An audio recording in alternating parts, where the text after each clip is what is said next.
The hardest thing when most people receive a diagnosis, whether that be something like a chronic illness or even cancer.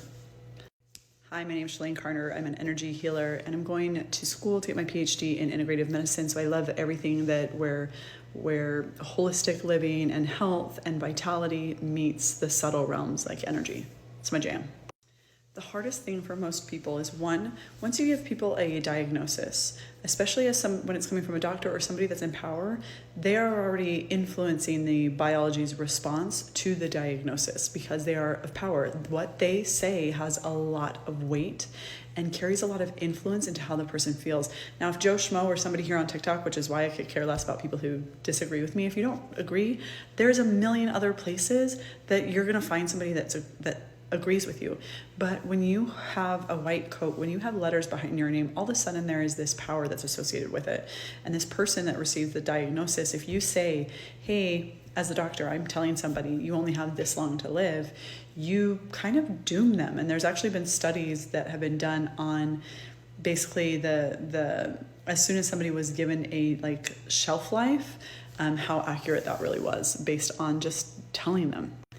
The hardest thing though for them is once that's given to them, kind of the finality of it, and two, it means if I want to, and this is what I see in my practice doing energy work, is when they come to me and they've got chronic issues, IBS, autoimmune diseases, all sorts of other things that are chronic. They live with them every single day. The hardest part about the diagnosis is that means they have to face things that are uncomfortable.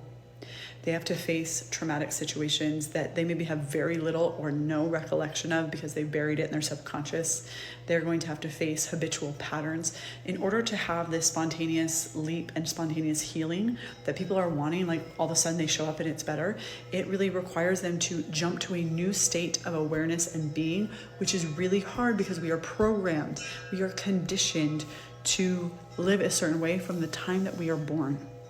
So from the time that you're born, you're conditioned to behave, to react, to interact with people a certain way. And reconditioning patterns, unlearning things, learning what your truth is hard because it may mean that you have to separate yourself from certain people. It may mean that you have to change the way you live, change where you live, change your job. And for most people, that is the hardest part, is the process of letting go of the life that they built in order to have the life that they want. And this doesn't just go for chronic illnesses and stuff like that. This is why people, again, yo-yo in weight and stuff like that. In order to have what you've never had, you have to do things you've never done. There's a reason why that saying is there. And I get it, it can be difficult, but it's so, so powerful.